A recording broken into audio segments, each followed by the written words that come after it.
तो हाय दोस्तों, आप लोग कैसे हैं। मेरा विश्वास है कि आप लोग बहुत ही अच्छे होंगे, बहुत ही अच्छे होंगे। तो आज हम लोग क्लास 10th जो चैप्टर 3 है उसका प्रश्नावली 3.2 के ऊपर देखने वाले हैं, उसके ऊपर बात करने वाले हैं, है ना। तो आप मेरे YouTube channel Easy Matric Classes को लाइक और सब्सक्राइब कर दीजिएगा। जैसा कि आप लोग जानते हैं कि मेरे यूट्यूब चैनल का नाम है इजी मैट्रिक क्लासेस, तो आप लोग लाइक और सब्सक्राइब जरूर कर दीजिएगा, है ना।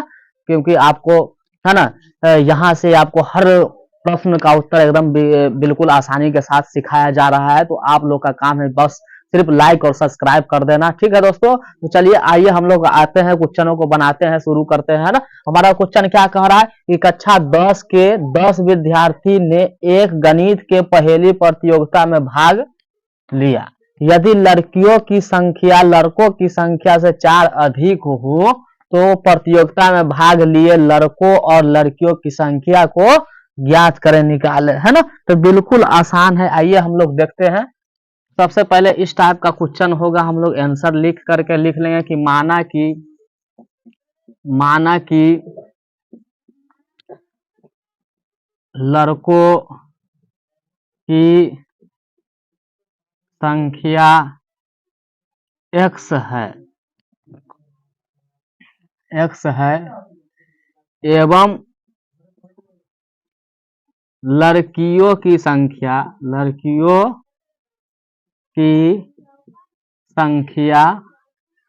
y है।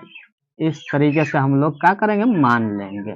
माना कि लड़कों की संख्या x है एवं लड़कियों की संख्या y है। तो आइए इसके बाद हम लोग को क्या करना है, देखिए, है ना। तो माना कि लड़कों की संख्या x एवं लड़कियों की संख्या y है। फिर हम लोग को क्या करना है, सवाल को देखना है कि सवाल हमको क्या कह रहा है।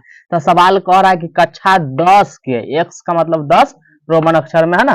कक्षा 10 के 10 विद्यार्थियों ने एक गणित की पहेली प्रतियोगिता में भाग लिया। यानी कुल विद्यार्थी की संख्या कितना, तो कुल विद्यार्थियों की संख्या 10 है ना। कुल विद्यार्थियों की संख्या कितना है, 10 है। तो आइए हम लोग यहाँ पे लिख लेते हैं प्रश्न से हम लोग चलते हैं प्रश्न से। तो प्रश्न से हमारा यहाँ पे क्या मिल रहा है कि कुल विद्यार्थी कितना है, 10 है, और लड़का लड़की दोनों मिलाकर के 10 है। तो लिख लेंगे x + y बराबर 10, क्योंकि लड़का और लड़की दोनों मिलाकर गणित प्रतियोगिता परीक्षा में बैठा हुआ है, और लड़का लड़की दोनों मिलाकर 10 गो है, इसीलिए लड़का और लड़की दोनों को मिलाकर के हम लोग लिख लिए कितना, 10। x + y बराबर हमारा कितना हो गया, 10। चलिए एक समीकरण हमारा बन गया। अब हम लोग पुनः प्रश्न से देखते हैं, पुनः प्रश्न से। अब पुनः प्रश्न से क्या है हमारा, उसको देख लेते हैं। अब क्या करा, यदि लड़कियों की संख्या लड़कों की संख्या से 4 अधिक हो, तो सबसे पहले पुनः प्रश्न से क्या कर लेंगे, लड़का बराबर कर लेंगे लड़की, लड़का बराबर क्या कर लेंगे हम लोग, लड़की कर लेंगे, है ना। अब क्या करा है कि यदि लड़कियों की संख्या लड़कों की संख्या से 4 अधिक हो, है ना। लड़कियों की संख्या से लड़कों की लड़की जो है, यहाँ देख लीजिए, लड़कियों की संख्या लड़कों की संख्या से कितना अधिक है, 4 अधिक है ना। यानी लड़की जो है वो 4 ज्यादा है और लड़का 4 कम है। तो क्या करेंगे, लड़की में से 4 घटा दीजिए या लड़का में 4 जोड़ दीजिए, तब जाकर के हमारा क्या होगा, बराबर हो जाएगा, है ना। तो हमारा क्या निकल जाएगा, यानी x आई y को इधर ले आइए तो -y बराबर -4। ये हमारा क्या हो गया, समीकरण, इसको हम लोग मान लेंगे 2। अब 1, 2 को हम लोग हल कर लेंगे, है।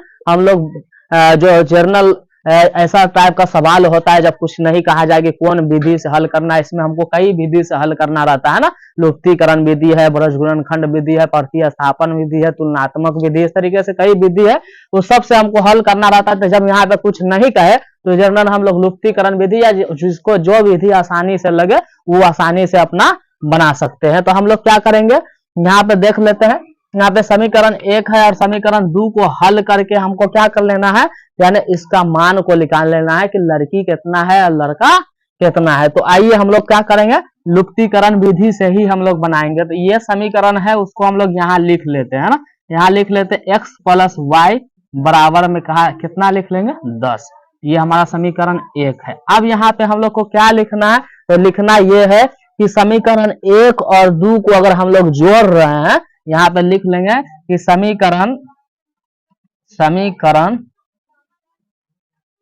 1 अब प्लस 2 से समीकरण 1 और 2 को जोड़ने से हमारा काम यहाँ पे बन जाता है। तो हम लोग बस इतना ही करेंगे। लुप्तीकरण कैसा है हम पूरा सिखाएंगे आप लोग को, है ना, किस तरीके से बनेगा। यहाँ हम लोग जोड़ लेंगे, है ना। लुप्तीकरण में जनरल जब देखेंगे दोनों का मान सेम है, एगो कटने वाला है, तो ऐसा स्थिति में हम लोग क्या करें, यहाँ पे देखिए माइनस है, यहाँ पे प्लस है ना, तो ऐसा करेंगे, इसको जोड़ेंगे तो एक हमारा कट जाएगा, एक बच जाएगा। तो ऐसा स्थिति में हमको अभी गुना उना नहीं करना है ना। इसको भी हम लोग अच्छे से सीखेंगे आगे सवाल में।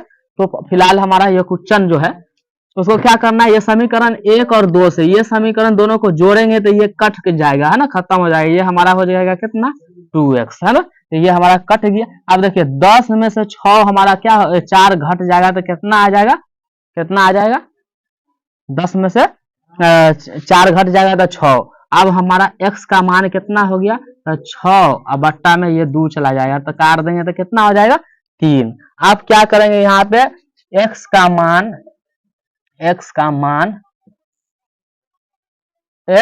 मान समीकरण 1 में रखिए या 2 में रखिए, आपकी मर्जी, जिसमें रख दीजिए। तो चलिए हम लोग x का मान समीकरण 1 में ही रख लेते हैं। x का मान समीकरण 1 में रखने पर, x का मान समीकरण 1 में रखने पर, समीकरण 1 क्या है, तो x प्लस वाई बराबर 10, यही ना समीकरण 1 है, तो ये लिख लिए। अब x का मान कितना आया, 3, तो 3 रख लिए, प्लस में y बराबर 10, ये 3 को उठा के उधर कर लेंगे, तो y बराबर हमारा कितना हो गया, 10 माइनस 3, यानी कितना निकल के आ गया, 7। अतः हमको क्या पूछ रहा है, कि लड़कों और लड़कियों की संख्या कितना कितना है। तो अतः हमारा क्या हो गया, लड़कों की संख्या 3 एवं लड़कियों की संख्या 7 है ना। तो क्या हो गया, ये y को हम लोग लड़की माने थे, x को लड़का माने थे, तो हमारा लड़की की संख्या भी निकल गया, लड़का की भी संख्या निकल गया। और सवाल में क्या कह रहा था कि लड़कियों की संख्या लड़कों की संख्या से 4 अधिक है। तो देखिए यहाँ पे लड़का कितना है, 3 है, और लड़की कितना है, 7 है, इसका मतलब 4 अधिक है कि नहीं। इस प्रकार से हमारा ये क्वेश्चन बन गया। फिर हम लोग नेक्स्ट क्वेश्चन को देखते हैं, जब तक आप लोग चाहे तो इसका स्क्रीनशॉट ले सकते हैं। प्रश्नावली 3.2 का जो हमारा 1 के 2 का क्वेश्चन जो है कि 5 पेंसिल तथा 7 कलमों का मूल्य 50 रुपया है, जबकि 7 पेंसिल तथा 5 कलमों का मूल्य 46 रुपया है। तो 1 पेंसिल तथा 1 कलमों का मूल्य ज्ञात करें। इस टाइप का क्वेश्चन आपको एग्जाम में एक न एक आपको हर हाल में रहेगा, इसलिए आप लोग इस टाइप के क्वेश्चन को जरूर बना करके जाइएगा, ताकि वहां पे आपको समस्या का सामना करना न पड़े। इसके लिए आप लोग इस टाइप का क्वेश्चन जरूर ही बना करके जाएंगे, है ना। हमारा क्या क्वेश्चन है कि 5 पेंसिल तथा 7 कलमों का मूल्य 50 रुपया, जबकि 7 पेंसिल तथा 5 कलमों का मूल्य 46 रुपया है। तो 1 पेंसिल तथा 1 कलमों का मूल्य क्या करे, निकाले। कुछ नहीं करना, बस आंसर लिख करके लिखना है कि माना कि पेंसिल, यहाँ पे लिख लीजिए, माना कि एक पेंसिल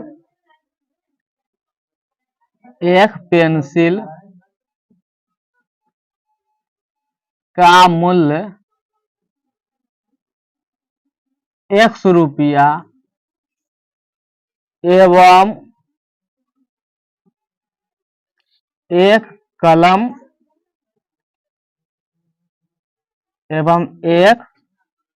कलम का मूल्य y रुपया। लिख लिए, माना कि एक पेंसिल का मूल्य 100 रुपया है एवं 1 कलम का मूल्य क्या है, y रुपया है। मान लिए अब क्या करना है, हमको प्रश्न से चलना है कि प्रश्न से क्या कह रहा है, तो प्रश्न से हमको कह रहा है कि 5 पेंसिल और 7 कलम, यानी 5 पेंसिल तो 5x और 7 कलम तो 7y कै रुपया का है, तो 50 रुपया का है। यहीं पे हमारा क्या हो गया, समीकरण 1 बन करके तैयार हो गया, है ना। पुनः प्रश्न से पुनः प्रश्न से चलते हम लोग। पुनः प्रश्न से क्या कह रहा है हमारा, इस प्रकार से अब क्या कर रहा है कि अगर 7 पेंसिल कर दे और 5 कलम कर दे, यानी यहाँ पे 7 पेंसिल कर दीजिए और 5 कलम कर दीजिए, तो इसका मूल्य कितना रुपया हो जाता है, 46 रुपया, है ना। ये हमारा कितना हो गया, समीकरण 2 हो गया, है ना। ये समीकरण हमारा क्या हो गया, 2 हो गया। अब इसी समीकरण को हम लोग बनाएंगे, है ना। कई विधि है बनाने का, लुप्तीकरण है, तो सबसे पहले हम लोग लुप्तीकरण विधि से ही बनाएंगे, है ना। तो हम लोग क्या करेंगे, ये समीकरण जो 1 2 है उसको लिख लीजिए, आसानी के साथ आपको बताते हैं ना। क्या करेंगे, पहला काम 5x प्लस में 7y बराबर 50, समीकरण 1 जो है उसको लिख लिए। एक बार 7x प्लस में 5y बराबर 46, इस समीकरण 2 उसको लिख लिए। अब देखिए ये लुप्तीकरण जो विधि है उसको हम लोग आसानी से लुप्तीकरण विधि को सीखते हैं। कुछ नहीं करना है आपको, देखिए कि काटना किसको है, x वाला को काटना है या y वाला को, ये दोनों में से एक को तो काटना होगा, तभी ना x का मान निकलेगा या y का मान निकलेगा, है ना।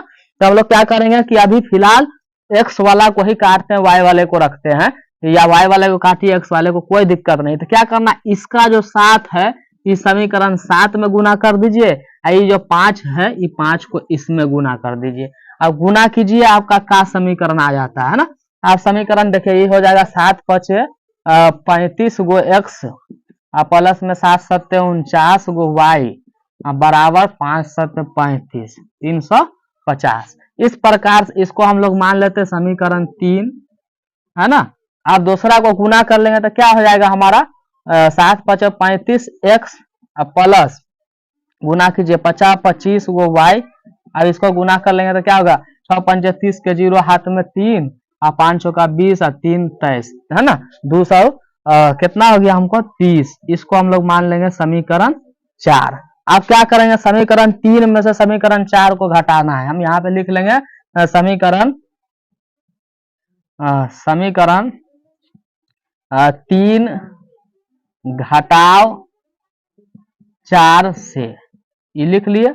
अब इसको घटा लीजिए। अब इसको हम लोग घटाएंगे, इसको तो क्या आ जाता है, देखिए इसको अगर घटा लेंगे तो ये हमारा क्या हो जाएगा, कट जाएगा, है ना। अब इसमें से इसको घटा लेंगे तो कितना आ जाएगा हमारा, देखिए इसको हम घटाएंगे तो हमारा क्या है, 49 गो y में से 25 y घटाएंगे तो हमारा कितना आ जाएगा, 24 y, है ना। अब बराबर देखिए, अब इधर 350 है, 350 में से हमको क्या घटाना है, 230। तो घटाइए कितना आता है, तो घटा लेंगे तो 0 में से 0 गया तो 0, 5 में से 3 गया तो 2, और यहाँ पे घटाएंगे 3 में से 2 गया तो 1, 120। तो y का मान हम लोग निकालेंगे तो 120 बट्टा में कितना आ गया हमारा, 24। इसको काट दीजिए, कितना मरतबा में कटेगा, तो 24 पंचे 120, यानी 5 मरतबा में हमारा कट गया। अब हम लोग क्या करेंगे कि y का मान समीकरण 1 में रखिए, 2 में रख दीजिए, 3 में रखिए, किसी में रखिए, 4 में रखिए, सब में रखने से भी आपका मान निकल जाएगा, है ना। तो हम लोग साधारण जो है समीकरण 1 उसी में रखते हैं। तो y का मान समीकरण 1 में रखने पर, तो y का मान कितना है हमारा, देखिए इसको लिख लीजिए समीकरण 1 को, 5x प्लस में 7 और y का जगह पर रख दीजिए 5, है ना। 7y था तो y के जगह पे 5 आया तो 5 रख दिए, बराबर में हमारा कितना है 50, तो यहाँ पे लिख लिए हम लोग 50। अब ये हो गया 5x बराबर 50, ये 7 5 35 उधर किया तो कितना आया, घट के घटाइए तो कितना आ जाएगा, ये हमको आ गया 15। तो x का मान निकालेंगे तो 15 बट्टा में 3 काट दीजिए तो कितना आ गया हमारा 5। तो 5 से काटेंगे तो 3 मरतबा में कट गया। इस प्रकार से x का मान भी निकल गया, y का मान भी निकल गया। लास्ट में लिख देंगे हम लोग, अतः कलम का मूल्य 5 रुपया एवं पेंसिल का मूल्य 3 रुपया है। इस तरीके से हमारा सवाल क्या हो गया, हल हो गया। क्या करेंगे हम लोग, देखिए y को हम लोग कलम माने हुए थे, देखिए यहाँ पे लिखा हुआ है कि एक एवं एक कलम का मूल्य y रुपया है, तो y का मान कितना निकला है 5, तो इसलिए लिखे कि अतः कलम का मूल्य 5 रुपया है। एवं पेंसिल को हम लोग क्या माने थे x, तो x का मान 3 निकला है, तो ये हमारा पेंसिल का मूल्य कितना निकल गया 3। तो इस प्रकार से हमारा क्या हो गया, हमारा क्वेश्चन नंबर 1 का 1 और 2 हमारा हल हो गया। तो हम लोग विश्वास करते हैं, हमें विश्वास है कि आप लोग को बिल्कुल आसानी के साथ समझ में आ गया होगा। तो अगर वीडियो समझ में आ गया होगा तो हमारे वीडियो को आप लोग लाइक और सब्सक्राइब कीजिए और दोस्तों में शेयर कीजिए। ठीक है दोस्तों, तो आज के लिए इतना ही। बाकी नेक्स्ट वीडियो में हम लोग मिलते हैं, तो आज के लिए धन्यवाद। ठीक।